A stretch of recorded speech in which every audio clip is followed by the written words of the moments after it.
Hello అండి.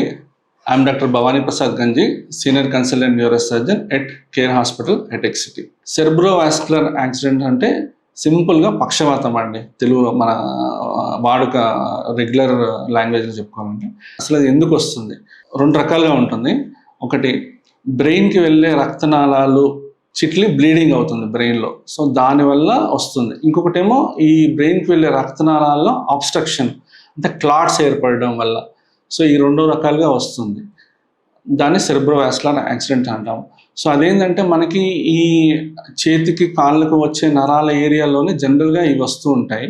So దానివల్ల మనకి ఒక సైడ్ చెయ్యి కాలు పడిపోవడం అనేది జరుగుతుంది.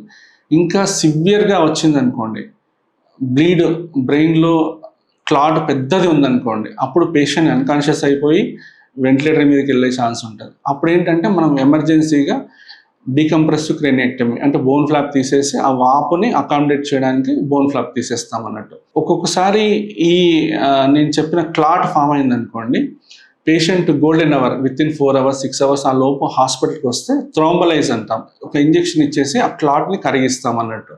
దానివల్ల మళ్ళీ బ్లడ్ ఫ్లో రీస్టోర్ అవుతుంది. పేషెంట్ ఈ కాలు చేయి వీక్నెస్ రావడానికి ఆపగలుగుతాం. ఇంకొకటి మెకానికల్ థ్రోంబెక్టమీ అంటే చిన్న నీడిల్ లాంటిది ఆ ఏరియా ఎక్కడైతే క్లాట్ ఉందో అక్కడికి పంపించేసి ఆ క్లాట్ను కూడా తీసేస్తాం అన్నట్టు. తీసేయడం వల్ల మళ్ళీ బ్లడ్ ఫ్లో రీస్టోర్ అవుతుంది. దానివల్ల ఈ ఫర్దర్గా డిటరేషన్ అనేది ఉండదు.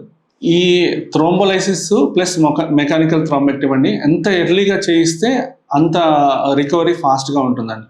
డిలే అవుతున్న కొద్దీ బ్రెయిన్ సెల్స్ న్యూరాన్స్ అవన్నీ రక్త ప్రసరణ అందక, గ్లూకోజ్ అందక అవన్నీ డెడ్ సెల్స్ అవుతాయి.